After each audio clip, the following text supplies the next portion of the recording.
छुड़ायो छिन्न लाख तले लालेडिया मेरे जीव की यही जीवन मेरे जीव की यही जीवन। सिंहासनमा विराजमान हृदय सम्राट अक्षरातीत धामधनीजी श्री तारतम सागर श्री वितक साहेबको श्री चरणमा श्रद्धा सुमन अर्पण गर्दै परम सत्य श्री गुरुजी एवं विशिष्टगण र सम्पूर्ण धनीका लाडला सुन्दर साथीहरूको श्री चरणमा म दीपशिखा बद्री सुवेदी कोटि कोटि प्रणाम टक्र्याउँदछु। स्वीकार्नुहोस् प्रणाम। विषयवस्तुतिर प्रवेश गर्दा वितक गुजराती भाषाको पहिलो शब्दकोश भगवत गोमण्डलमा हेर्ने हो भने वितकको शाब्दिक अर्थ जीवनी भनेर भनिएको छ। हामी यसलाई इतिहास पनि भन्ने गर्छौँ, तर यहाँ स्मरण योग्य कुरा यो छ कि यदि हामीले वितकलाई एउटा इतिहासको रूपमा मात्र हेर्यौँ भने हाम्रो अस्तित्व नै एउटा अर्थहीन इतिहास बनेर रहन्छ। तसर्थ यसलाई जागनीको पथमा आत्माको गति अवलोकन गर्ने वृत्तान्तको माध्यमबाट हेर्नु उचित हुन्छ। श्री गुरुजी बार बार बताउनुहुन्छ, तारतम पण्डित्याइको नभएर प्रत्यक्ष प्रयोगको विषय हो। यसै वाक्यलाई आदर्श राख्दै आज श्री तारतम सागर श्री निजानन्दीय दर्शनको व्यवहारिक क्षेत्रलाई हामीले सैद्धान्तिक क्षेत्र त धेरै सुनेका छौँ, हामी सबैलाई अवगत नै छ, तर त्यसको व्यवहारीकरणमा चाहिँ कहीँ कतै कमी कमजोरी हुँदैछ कि त्यसको व्यवहारिक क्षेत्रलाई अझ एउटा युवाको दृष्टि र अपेक्षाको धरातालबाट प्रस्तुत गर्ने जमर्को म श्री गुरुजीकै आशीर्वादबाट गर्नेछु। सर्वप्रथम त निजानन्द दर्शन रूपी साधनले तोकेको साध्य चाहिँ के हो त भन्दा जागनी। अब जागनीलाई एक वाक्यांशमा भन्नुपर्दा भ्रम निवारणको अवस्था। अब यो भ्रममा के पर्छ, यो भ्रम भनेको के हो भन्ने कुरा त हामीले सुन्दै आइरहेका नै छौँ। त्यसैले हाललाई मैले शास्त्रको शब्दद्वारा यति मात्र सङ्केत गर्न चाहे, ब्रह्म सत्य जगत मिथ्या। अब शीर्षकको अर्को पाटो युवा। युवा भनेको चाहिँ के हो त, को हो त, र यहाँ युवा नै हुनुको तात्पर्य चाहिँ के हो त भन्ने कुरा चिन्तन गरौँ। युवा सम्पूर्ण जीवनकालमा जुन समयमा चाहिँ प्रेम, सौन्दर्यता र ऊर्जा त्यसको पराकाष्ठामा रहन्छ त्यसलाई भनिन्छ युवा। यस समयमा प्रेम पनि त्यसको चरम सीमामा रहने भएकोले परमात्माको स्वरूपलाई पनि हामी किशोर भन्ने गर्छौँ। अब अर्को प्रश्न, युवा नै किन त भन्दा वर्तमानलाई अवलोकन गरेर भविष्य सुधार्नुमा एउटा युवाको अहम भूमिका रहन्छ। किनकि युवा मात्र एउटा यस्तो वर्ग हो जसले हर वस्तुलाई केलाएर हेर्ने गर्दछन्।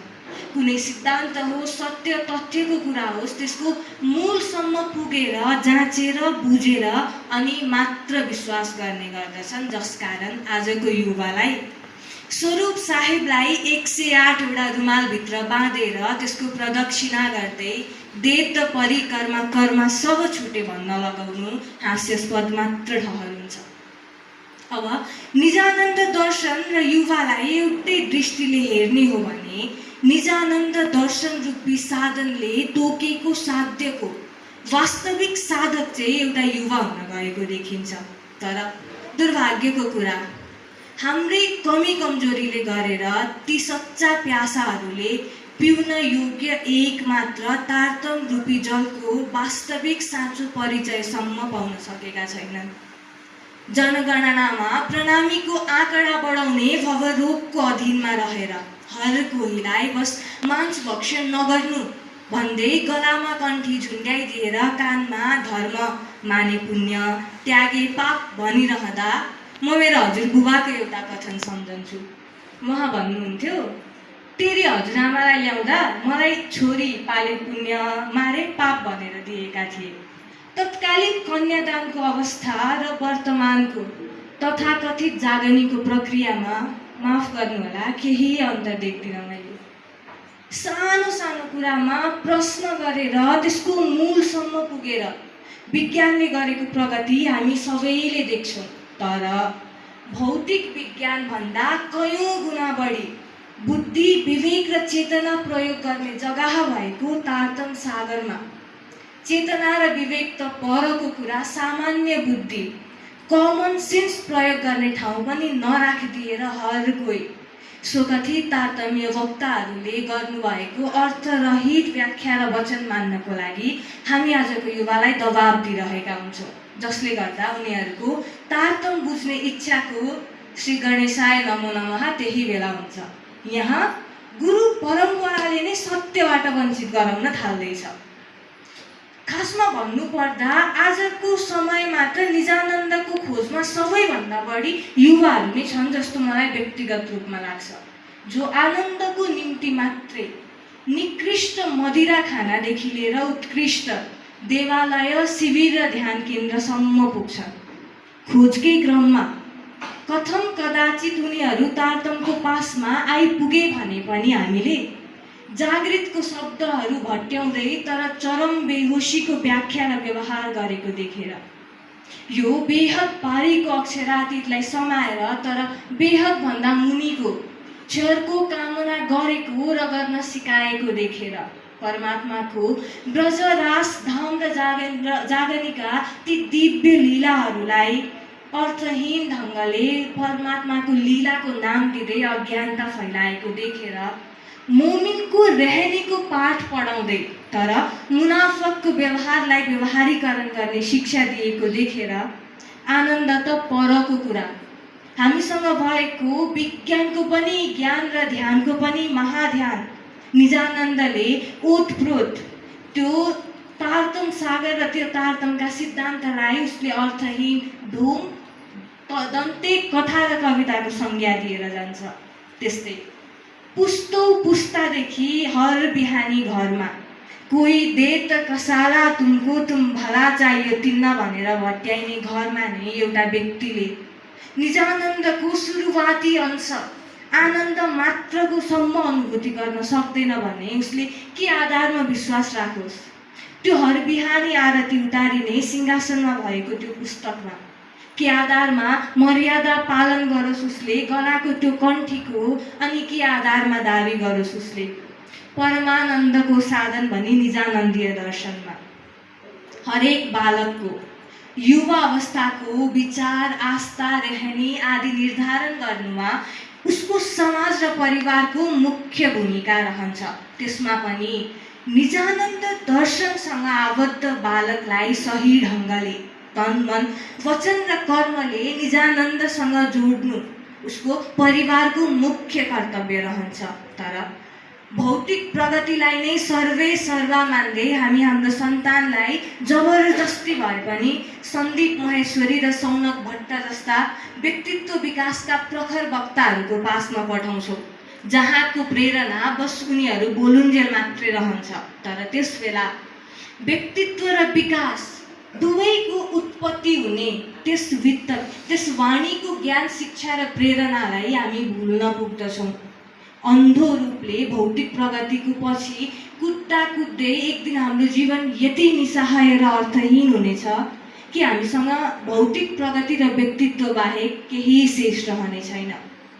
श्री गुरुजीले बार बार बताउनु हुने एउटा वाक्य मेरो स्मरणमा आइरहेको छ। उहाँ भन्नुहुन्छ, यो हाम्रो हात अध्यात्म हो र हातले समाएको वस्तु चाहिँ भौतिक जगत हो। तसर्थ आध्यात्मिक साधनद्वारा मानसिक, शारीरिक र भौतिक सन्तुलन बनाउँदै आध्यात्मिक प्रगतितर्फ लाग्नु पर्दछ। अब यो आध्यात्मिक साधन भनेको हजुर हामीले सुनिरहेको वितक र वाणीको निधि ध्यासन बाहेक अरू केही होइन। त्यही वितक वाणीको कुरालाई निधि ध्यासन गरेर परिस्थिति र मनस्थिति सन्तुलित गर्दा के कस्तो परिणाम पाइने रहेछ भन्ने कुरा त हामीले वितकमा सुनिरहेका नै छौँ। र हाम्रै अगाडि भएको एउटा उदाहरण म पनि प्रस्तुत गर्न चाहन्छु। मलाई याद छ, गएको शनिबार एकजना वक्ता सुन्दर साथजीले यस मन्दिरको व्यवस्थापनको विशेष प्रशंसा गर्नुभएको थियो। बेशक यो प्रशंसा योग्य छ, तर त्योभन्दा बढी यो सिख युक्त र अनुसरण योग्य छ। कुनै सूत्रको परिणामको स्वरूप, फलको स्वरूप मिलेको हो यो व्यवस्थापन, जसको परिणाममा त हामी सबै सन्तुष्ट छौँ। तर म फेरि प्रश्न गर्न चाहन्छु, जब कसैले यो सूत्र यहाँ लागू गरिरहँदा हामीलाई यो आशा थियो त, यो परिणामको आशा थियो त? समय सापेक्ष र आधुनिक ढङ्गले ती वितकका कडीहरूलाई नै यस संसारमा यहाँको कार्यमा लगाउँदाखेरि हामीले यस्तो परिणाम पाएका छौँ कि गुरुजीको वर्गीकरण अनुसारको माग्ने नभएर जाग्ने प्रणामीको पथमा छौँ भन्ने अनुभव हामी आफैलाई भइरहेको छ। यही उदाहरणलाई व्यक्तिगत जीवन र निजी जागनीसँग जोड्दा त्यही सूत्रहरू, त्यही सिद्धान्त र त्यही जागनीका कडी कार्यविधिहरूलाई हाम्रो जीवनमा, निजी जीवन र जागनीमा पनि लगाउने हो भने भौतिक र आध्यात्मिक प्रगतिको साथै हाम्रो जीव पनि माग्नेबाट जाग्नेमा अवश्य नै पुग्नेछ। विरोध सारा विश्वका भानतैन वित्तक, यो चौपाई उच्चारण गरिरहेको बेलामा यदि म भित्रकै विरोध समाप्त भएको छैन भने केही औचित्य राख्छ जस्तो लाग्दैन मलाई यो चौपाईको उच्चारण मात्रले। हामीले अहिलेसम्म यही त गरिरहेका छौँ, सुन्ने र बोल्ने काम जसरी म स्वयं अहिले गरिरहेको छु। र त्यसै कारण जगतको विश्वास हामीमाथि त्यसरी नै बन्न सकेको छैन जसरी हाम्रो विश्वास बन्दैन कुनै राजनैतिक कार्यकर्तामाथि। अब मैले दिन सकिएन, गर्न सकिएन भनेर त धेरै समस्याहरू औँलाए। यस्तो आलोचनाको भित्र दिन सक्ने वस्तुहरू चाहिँ के छ त भनेर चिन्तन गरौँ। मैले अगाडि आध्यात्मिक साधनद्वारा भौतिक प्रगतिको कुरा गर्दै आएको छु। यहाँ आध्यात्मिक साधनमा वित्तक र वाणीका प्रक्रिया सिद्धान्तहरूलाई राखौँ र भौतिक चौतर्फी विकासका मुख्य पाटाहरू विज्ञान, स्वास्थ्य, व्यवस्थापन र सामाजिक दायित्वसँग दाँजेर हेरौँ। सर्वप्रथम त विज्ञान। हामी आफूलाई वैज्ञानिक युगका आधुनिक युवा भनेर दाबी त गर्छौँ, तर आध्यात्मिक विज्ञान बिना भौतिक विज्ञानको औचित्य छैन भन्ने कुरा जान्दैनौँ। किन? विज्ञानले बिग ब्याङबाट सृष्टिको उत्पत्ति भएको बताउँछ, तर त्यस पूर्व र त्यसपछि के हुन्छ भन्ने तथ्यसम्म विज्ञान पुगेको छैन। जुन कुरा श्रीजीले कयौँ पहिले भन्नुभएको छ, ना ईश्वर ना मूल प्रकृति तादिन की कहूँ आपा बीती।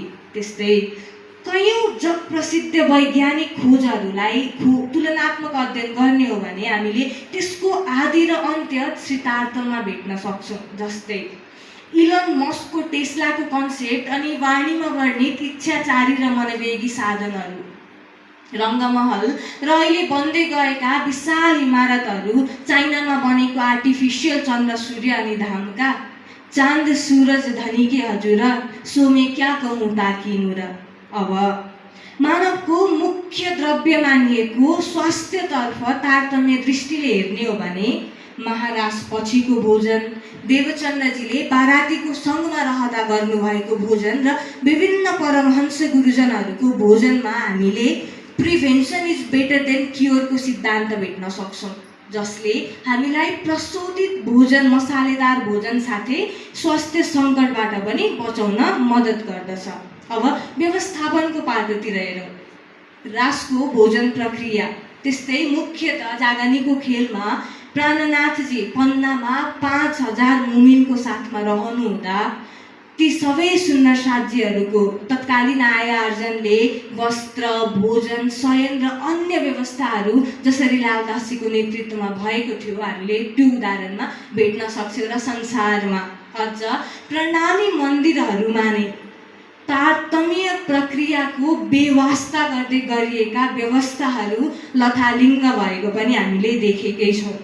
अब मुख्य सामाजिक दायित्वतर्फ जाने हो भने धर्म, जात, जाति र विभिन्न नामले विद्रोह फैलिरहेको आजको समाजलाई जात एक खसम की और ना कोई जात अनि जुदे जुदे नामे गावही जुदे जुदे भेष अनेक, जिन कोई झगड्यो आप में धनी सबो का एक जस्तो चौपाईबाट श्रीजीले दिन खोज्नु भएको सन्देशको व्यवहारीकरण गर्ने हो भने सामाजिक पाटो त सुध्रिन्थ्यो नै, साथै मानवबीच प्रेम बनेर सम्पूर्ण जगत नै त्यो अकाट्य र अपरिवर्तनीय परमात्मातर्फ अघि बढ्ने थियो। त्यस्तै शारीरिक, भौतिक र आध्यात्मिक क्षेत्रमा उदोगति लागिरहेको आजको समाज, कुलत र दुर्व्यसनको खाल्डोमा भासिँदै गएको आजको युवा वर्ग र सत्य र धर्म नै भुल्न लागेको आजको मानवलाई पिवना तम्बाकू छोड दो और माछ मछली सब, शराब और सब कैफ, परदारा चोरी ना कब्ब, को वैज्ञानिक रहस्य प्रस्ताउन सके हर जीवले नवजीवन अवश्य प्राप्त गर्नेछ। सुन्दर साथजी, माया रूपी टाउको दुखाइले ग्रसित हामीसँग तारतम रूपी सिटामोल पनि छ, तर हामी त्यसको अवयव र प्रयोग विधिहरू पाठ गरेर मात्र बसिरहेका छौँ, जसले गर्दा हाम्रो टाउको दुखाइ निको भएको छैन। तसर्थ यदि यस तारतम्य सिद्धान्तहरूलाई हामीले व्यवहारीकरण गर्ने हो भने अहिलेको समयमा मैले जति पनि समस्याहरू औँलाएको छु, यो समस्याहरूको समाधान मेरो प्रवचनमा मात्र नभएर वास्तवमै पनि हुने थियो। र यसो गर्न सके हामीले अहिले जसरी शरीयतलाई मात्रै महत्त्व दिएर धर्मको चर्चाहरू गर्छौँ, त्यसो गर्नु अहिले जति आवश्यक नहोला, किनकि गुरुजी मङ्गलदासजीले वाणीको सिद्धान्तको अनुसरण नभएको खण्डमा नर्क समान भन्नुभएको जगत र जीव दुवै धाममय हुने थियो। तसर्थ हाम्रो एकमात्र लक्ष्य म बुझौँ र म जागौँलाई हृदयाङ्गम गर्दै तारतम्य सिद्धान्तलाई निधिध्यासन गरेर यसलाई विश्वभरि फैलाएर पसरसी 14 भुवन गराउने जिम्मा हामी ब्रह्म अङ्गाना भन्नेहरूको रहेको छ। परम सत्य परमात्माको नाम धाम स्वरूप लीला साथै विज्ञानलाई पनि ज्ञान दिने, व्यवस्थापनको व्यवस्था गर्ने, कानुनलाई विधि सिकाउने, कूटनीतिलाई वार्ता सिकाउने यस्तो अकाट्य र दिव्य ज्ञान हामीले जुन आजभन्दा 400 वर्ष अगाडि नै प्राप्त गरिसकेका छौँ, यसलाई यस कोहिनूरको प्रकाशलाई जगभरि फैलाएर र मुख्यतः आफ्नो जागनीको लागि अझ समय सापेक्ष ढङ्गले प्रयोग गर्नको लागि विभिन्न खोजहरू हुनु आवश्यक पनि छ। र यसको लागि खोज गर्ने खोजकर्ता र खोज गर्ने स्थान रिसर्च सेन्टरको परम आवश्यकता रहेको म आफैले महसुस गरिरहेको छु। र वर्तमान परिप्रेक्ष्यमा यसको लागि पहल गरिनु हाम्रो मुख्य कर्तव्य हो भन्ने अवगत गराउँदै मेरा विचारहरू म यही राख्न चाहन्छु। कहनी सुननी गई रात में आया रहने का दिन, आया रहने का दिन, प्राणनाथ प्यारे की, धाम धनी की।